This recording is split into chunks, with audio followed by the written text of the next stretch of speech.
ओम शांति पाल भाई। ओम शांति ईश्वर भाई।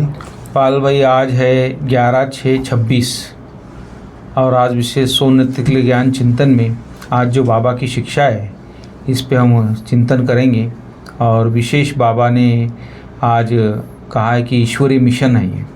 बाबा जब संसार में आते इस कलयुग का अंत और सतयुग की शुरुआत में एक नए धर्म की स्थापना करते और जिसको हम राम राज्य भी कहते, स्वर्ग भी कहते, और ऐसी दुनिया की स्थापना जहाँ मनुष्य देवता बन जाता है 21 जन्म के लिए। तो ऐसी ईश्वरीय मिशन है, इसमें हम सभी सहयोगी हैं। तो सभी व्यक्ति को अटेंशन से पुरुषार्थ करके और ब्राह्मण धर्म में कन्वर्ट करने के लिए भी बाबा का मददगार बनना है। ये जो ब्राह्मण, जो ब्रह्मा मुखोंशाली ब्राह्मण है, एक नया जन्म मिलता है, एक नया जीवन मिलता है, क्योंकि हमारे दैवी संस्कार इमर्ज हो जाते हैं, प्रेम, शांति, आनंद, सुख, पवित्रता। और जो आसुरी संस्कार है हमारे काम, क्रोध, लोभ, मोह, अहंकार, इसका फिर धीरे धीरे समाप्ति भी हो जाती है और ऐसा व्यक्ति को श्रेष्ठ जीवन मिलता है। तो ऐसी मिशन है। इसलिए बाबा बोलता है कि पूरा वर्षा लेने के लिए एक बाप से पूरी प्रीत रखो। तुम्हारी प्रीत किसी भी देहधारी से नहीं होनी चाहिए। जो बाबा देह और देह के संबंध है के पदार्थ, ये तो दुख ही देते हैं हमेशा।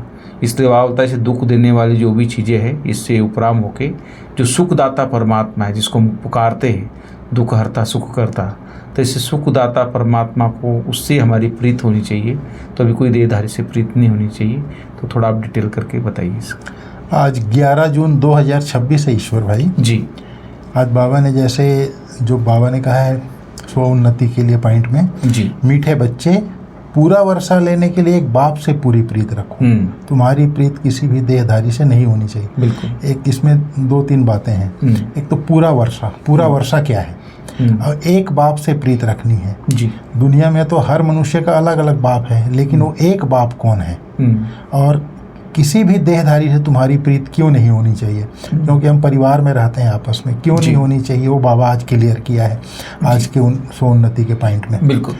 तो एक बाप जो है, हम सब आत्माएं हैं, हम सब आत्माएं आपस में भाई भाई हैं जी। और आत्मा का पिता परम पिता परमात्मा है, पारलौकिक बाप है। हम आत्माओं का पिता एक पारलौकिक बाप है, सर्व आत्माओं का पिता है वो। तो बाबा ने बताया शरीर के नाते हर मनुष्य का बाप अलग अलग है जी। लेकिन आत्मा के नाते से हम सब आत्माओं का, चाहे आप अलग हैं, मैं हूँ, कोई भी है, इस संसार के सारे मनुष्य, सर्व आत्माओं का पिता एक परम पिता परमात्मा शिव बाबा है।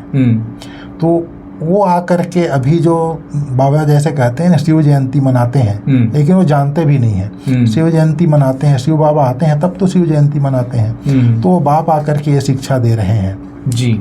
तो बाप को जान करके उस एक बाप से पूरी प्रीत रखनी है। तो बाप को जानने से और सृष्टि के आदि मध्य अंत को जानने से, सृष्टि चक्र को जब जान जाते हैं तब एक बाप से पूरी प्रीत रख सकते हैं, बाबा ने आज कहा है। बिल्कुल। तो पूरा वर्षा क्या है? पूरा वर्षा है सुख और शांति का वर्षा जी। सतयुग में जैसे शिव बाबा आकर के शिवालय की स्थापना कर रहे हैं, सतयुगी दुनिया की स्थापना कर रहे हैं। बिल्कुल।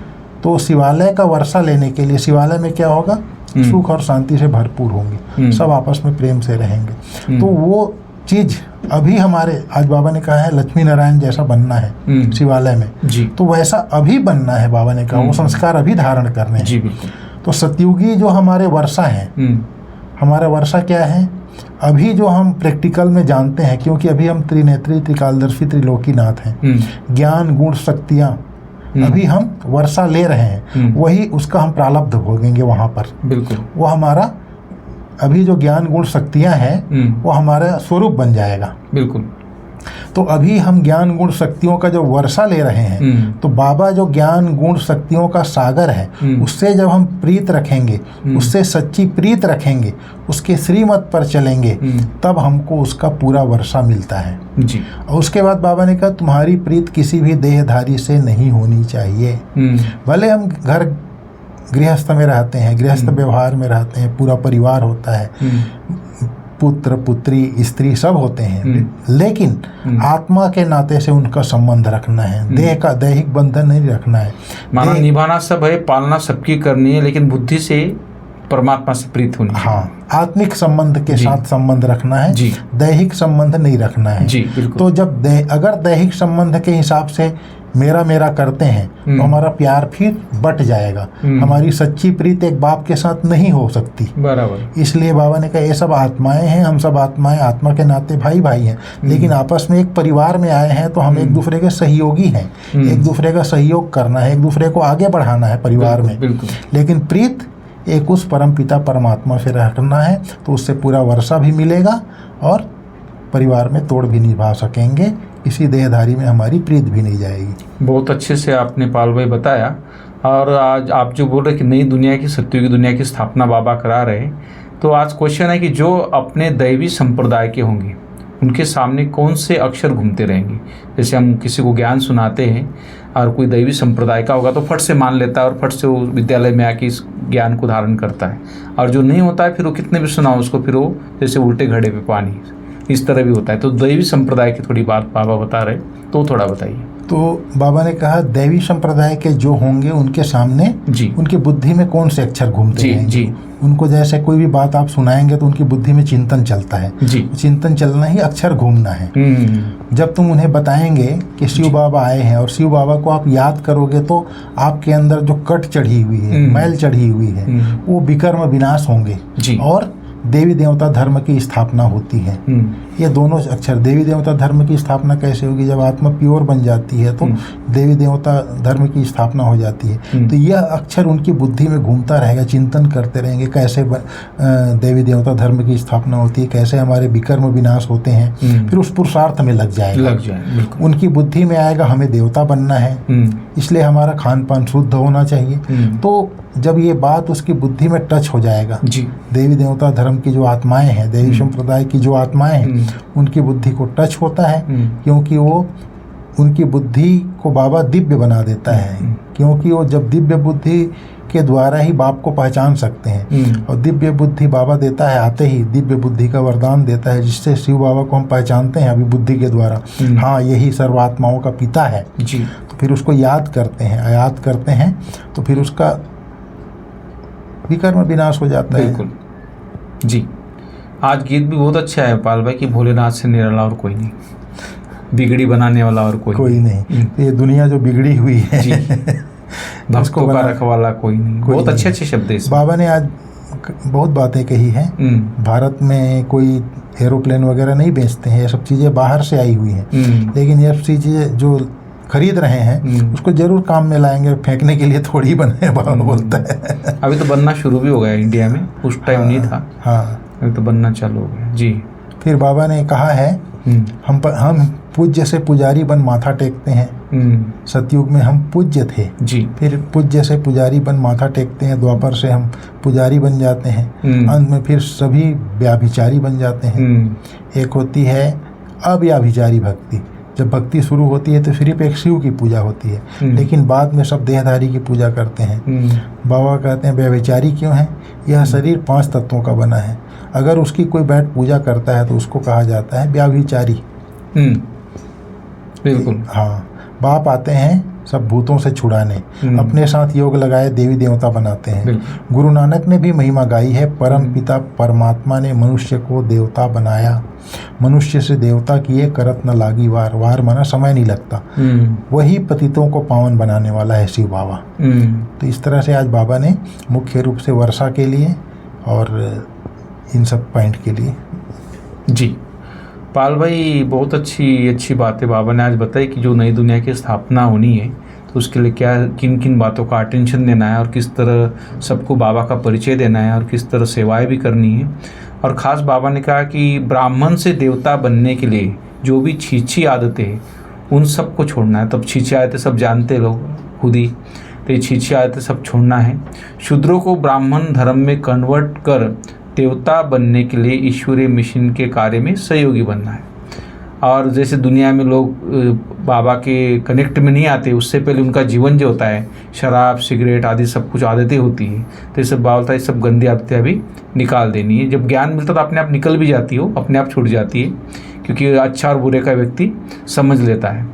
और इस विशाल विनाश काल से समय एक बाप से सच्ची प्रीत रखनी है। जो परिवर्तन का समय हो रहा है, कलयुग से सतयुग में कन्वर्ट हो रहे लोग, तो ऐसे टाइम पे बाबा बोलता है कि एक बाप से सच्ची प्रीत रखनी है। पुराना मकान टूटने वाला है, इसलिए इससे दिल निकाल नई में लगानी है। जैसे कोई नया मकान बनाता है और पुराना जब जर्जरीभूत हो जाता है तो उससे अपने आप दिल हट जाती है और बुद्धि नए घर में लग जाती है। अभी जो है जी, बाबा कहता है ब्राह्मण से देवता बनने के लिए जो भी छी आदतें हैं उन सबको छोड़ना है। जी। और फिर बाबा ने कहा शराब सिगरेट या जो भी गंदी आदतें हैं वह निकाल देनी है। बाबा ने कहा देवताओं को ये सब चीज़ें भोग लगाई नहीं जाती है, नहीं लगती। जो शराब पिएगा उसका पद कम हो जाएगा, लहसुन प्याज खाएंगे तो और भी नीचे गिरते जाएंगे बाबा ने कहा। लेकिन अभी ये जो मोटी मोटी चीज़ तो बाबा के बच्चे सब समझ गए और परहेज भी करते हैं। कोई नया होगा वो उसको छोड़ने में समय लगता है, तो नए लोगों के लिए। हाँ, पुराने लोग। फिर बाबा ने अभी जो पुराने हैं उनके लिए अब मुख्य रूप से क्या है, आँखों से, नाक से, कान से, मुंह से हम क्या ग्रहण कर रहे हैं उसके लिए बाबा आजकल अटेंशन दिलवाता है। आँखों से हम क्या देख रहे हैं, कानों से क्या सुन रहे हैं, ये सब चीज़ों के लिए बाबा आज मतलब नाक से क्या सूंघ रहे हैं अर्थात क्या महसूस कर रहे हैं, ये सब चीज़ों के लिए आजकल बाबा कहता है। आँखों से ऐसी कोई चीज़ नहीं देखनी है अर्थात दैहिक दृष्टि से नहीं देखना है। कान से किसी का परचिंतन, मुंह से परचिंतन नहीं करना है। कान में पर मत नहीं सुनना है, किसी ने कुछ कह दिया उसको अंदर डाल दिया। बिल्कुल। जैसे महारथी की बात सुनाते हैं, चींटी कान में घुस गई हाथी मर गई। जी। तो इस तरह से आजकल ऐसी ऐसी बातें कोई कान में आकर के कह देता है, अवस्था खराब हो जाती है, अवस्था मुरझा जाती है। सही बात। तो ये सारी चीज़ों के लिए अभी बाबा सूक्ष्म रूप से स्मृति दिला रहा है। ये भी ब्राह्मणों का भोजन है जो हम कान से खाते, नाक से खाते और मुख से खाते और आँखों से भी खाते। ये सब आत्मा का भोजन जो है आजकल ये सूक्ष्म का ही पुरुषार्थ चल रहा है। सूक्ष्म का ही, बिल्कुल। आंखों से देखा और संकल्प, जैसी दृष्टि वैसी वृत्ति हो और जाती जो है। ब्राह्मण आत्मा है पाल भाई, जो बाबा की ज्ञान एक बार समझ लिया उसने अच्छे से, बाबा से योग लग गया उसका, तो अच्छे बुरे का उसको नॉलेज आ ही जाता है। उसको पता चलता है कि मेरी दृष्टि खराब हो रही है या मैं किसी के लिए गलत सोच रहा हूँ या मैं गलत बोल रहा हूँ। वो रियलाइज़ तो होता है, लेकिन थोड़ा अटेंशन रखेंगे और इन सब बातों से दूर रहेंगे और सदा सोमान में रहेंगे, ज्ञान का विचार सागर मंथन करते रहेंगे, तो मैं समझता हूँ इन सब बातों से भी दूर रहेंगे। हमारा बाबा जानता है जी, शिव बाबा जानी जानन हार जानता है जी, जो रोज आकर के मुरली क्यों सुनाता है जी। अगर एक दिन भी मुरली अगर वो नहीं सुनाएगा तो बुद्धि से निकल जाए, वास हो जाएगी, फिर वहीं के वहीं आ जाएंगी। इसीलिए बाबा जो है रोज रोज वही बातें रिपीट करके हैं जी, इतने सालों से वही बोलता है। तुम एक आत्मा हो, अपने को आत्मा समझो, तुम अपने को एक परम पिता परमात्मा बाप को याद करो, बाप और वर्षे को याद करो। सारा ज्ञान का सारी वही है, अल्फा और बे, और उस अल्फा और बे के लिए पुरुषार्थ है, पुरुषार्थ है। लेकिन रोज रोज बाबा स्मृति दिलाता है। अगर बाबा स्मृति नहीं दिलाए रोज तो आदमी भूल जाए, इसीलिए तो रोज मुरली सुनाता है बाबा। उसमें दो बातें, एक तो एक कलयुगी वातावरण है और दूसरी बात आत्मा के 63 जन्म के संस्कार है। तो जो वायुमंडल उसको मिलता है वो संस्कार उसका इमर्ज हो जाता है, जैसे वायुमंडल हो जाता है। इसलिए उस वायुमंडल के साथ सामना करने के लिए अंदर ज्ञान होना चाहिए। ज्ञान बुद्धि में रहेगा। ज्ञान को जैसे तलवार बोलते हैं ना, तलवार से आप युद्ध जीत सकते हो। अपना हथियार अच्छा हो तो आप उसको विजय प्राप्त कर सकते हो। ये ज्ञान जितना रिफाइन होगा, जितना अच्छा होगा बुद्धि में, तो व्यक्ति सहज उस बात को पार कर लेगा। नहीं, जैसे डॉक्टर लोग कहते हैं जी, जैसे एक बार आपने क्रोध किया जी, उसका असर 72 घंटा तक रहता है। आजकल तो बहुत रिसर्च हो रहा है इसके ऊपर। तो डॉक्टर लोग बोलते हैं वैसे ही बाबा जो हमारे कान में ये डालता है, इसका असर 24 घंटा तो कम से कम रहे जी। उसको मनन चिंतन करके फिर दूसरा मटेरियल बाबा दे देता है अगले दिन। मैं एक डॉक्टर से मिला था पाल भाई अहमदाबाद में, 1 घंटा उसने मेरा टाइम लिया, बैठा रहा, उसने हिस्ट्री बोला। वो बोलते हैं कि सारी बीमारियां यहाँ से हो रही है, जो हमारी सोच है ना, वहाँ से सारी बॉडी में बीमारी, इसको ठीक कर लो बीमारियाँ ठीक हो जाएगी।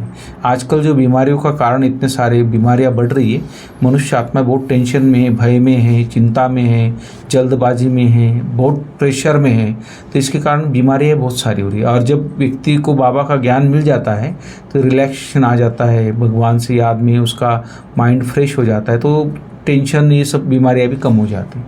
तो मैं समझता हूँ बहुत अच्छी है कि यहाँ का मेडिटेशन और बाबा की शिक्षा है जी। ठीक है, तो वरदान है पाल भाई आज की, श्रेष्ठ कर्म द्वारा सिमरन योग्य बनने वाले योग युक्त और युक्त युक्त भव। वो थोड़ा बताइए। आज बाबा ने इतना बढ़िया वरदान दिया है जी। श्रेष्ठ कर्म द्वारा जी सिमरण योग्य बनने वाले योग युक्त युक्ति युक्त भाव। आपका एक एक कर्म जितना श्रेष्ठ होगा जी उतना ही श्रेष्ठ आत्माओं में सिमरण किए जाएंगे। बिल्कुल। भक्ति में नाम का सिमरण करते हैं, लेकिन यहाँ जो श्रेष्ठ आत्माएं हैं उनके गुणों और कर्मों को मिसाल बनाने के लिए सिमरण करते हैं। हाँ। तो आप श्रेष्ठ कर्मों के आधार पर सिमरण योग्य बनते जाएंगे। इसके लिए योग युक्त बनो।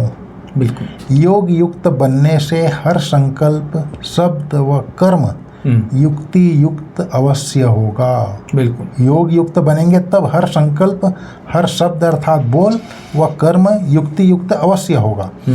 उनसे अयुक्त अर्थात गलत कर्म व संकल्प हो ही नहीं सकता। जो योग युक्त है उनसे हाँ।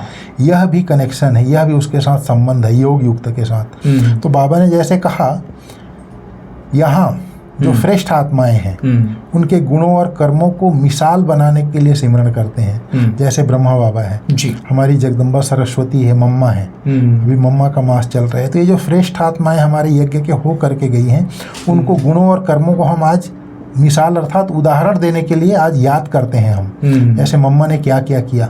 मम्मा जो है बनी बनाई मूर्ति थी, हर चीज़ एक्यूरेट थी, हर किसी की विशेषताएं देखती थी। जैसे हापुड़ का हंगामा हुआ, नथिंग न्यू, कपाट पक्का थे, 1% भी हलचल नहीं। जैसे अमृतसर में लोग ऊपर चढ़ गए लेकिन मम्मा की अवस्था ऐसी थी उसके सामने जाके बच्चे की तरह बैठ गए। उनके गुणों को हम याद करते हैं। एक बार ब्रह्मा बाबा दिल्ली में गए हुए थे, दिल्ली में मुरली चल रही है और ब्रह्मा बाबा बोलते हैं मम्मा आज बच्चों को एप्पल में मक्खन लगा के खिलाना है। और फ्रिज को जाके देखिए तो एक एप्पल नहीं है। मम्मा ने कहा जी बाबा। बाद में एक भाई आ रहे थे कार में, वो एप्पल लेके आ रहे थे। जैसे ही मुरली पूरी हुई उनकी कार आके खड़ी हुई तो भाई कब आएगा, मतलब भाई का तो वेलकम तो बाद में हुआ, पहले एप्पल फटाफट डिक्की खोले और एप्पल को ले जा करके काट करके बच्चों को खिलाए। तो मम्मा कितनी निश्चय बुद्धि थी, तो उनके गुणों को आज याद करते हैं। मम्मा जैसे कोर्ट में गई, कितनी सत्यता की मूर्ति थी। जज साहब को क्या बोली, भगवान यहाँ हाजिर नाजिर हैं, आप हाजिर नाजिर हैं, आपकी कसम मैं खा सकती हूँ। लेकिन सत्य से मम्मा जरा भी अडिग नहीं हुई, जरा भी नहीं हिली। तो आज उनके गुणों को हम याद करते हैं, कर्मों को आज मिसाल बनाते हैं, क्या किया उन लोगों ने। तो बाबा ने कहा वो आप श्रेष्ठ कर्मों के आधार पर सिमरण योग्य बनते जाएंगे। इसके लिए योग युक्त बनो, और योग युक्त बनेंगे तब हर संकल्प शब्द व कर्म युक्ति युक्त अर्थात यथार्थ होगा, ठीक होगा। उनसे अयुक्त संकल्प और कर्म नहीं हो सकता। फिर बाबा ने आज स्लोगन में बोला है निमित्त और निर्माण चित, यही सच्चे सेवाधारी के लक्षण है। सच्चा सेवाधारी कौन है? निमित्त और निर्माण। निमित्त और निर्माण, अगर निमित्त भाव है तब तो मैं सच्चा सेवाधारी हूँ जी, नहीं तो मैं स्वार्थी सेवाधारी हूँ। अगर मैं कर रहा हूँ तो मेरा स्वार्थ है उसमें। अगर निमित्त भाव है, करण करावनहार बाबा है जी, तो नम्रता भी मेरे अंदर रहेगी। तो यथार्थ सेवाधारी, सच्चा सेवाधारी का ये लक्षण है। बिल्कुल। फिर बाबा ने आज अव्यक्त इशारे में बोला है सदा हर्षित रहने के लिए अपनी नेचर को सरल बनाओ, सहनशील बनो। सरल चित नेचर होगी तो हर्षित रहने के साथ नयनों से, मुख से, चलन से मधुरता प्रत्यक्ष रूप में दिखाई देगी। कभी मुख से कटु वचन नहीं निकलेंगे। उनका दिल, दिमाग, बोल सब एक समान होगा जी। दिल में एक, बोल में दूसरा, यह सरलता की निशानी नहीं है।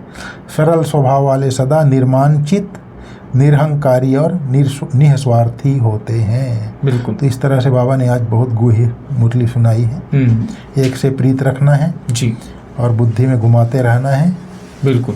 कोई भी खराब खान पान नहीं रखना है। श्रेष्ठ कर्म करने हैं जो मिसाल के लिए बन जाएंगे, और निमित्त और निर्माण बनना ही सच्चे सेवाधारी के लक्षण है। ठीक ईश्वर भाई, थैंक यू। ओम शांति।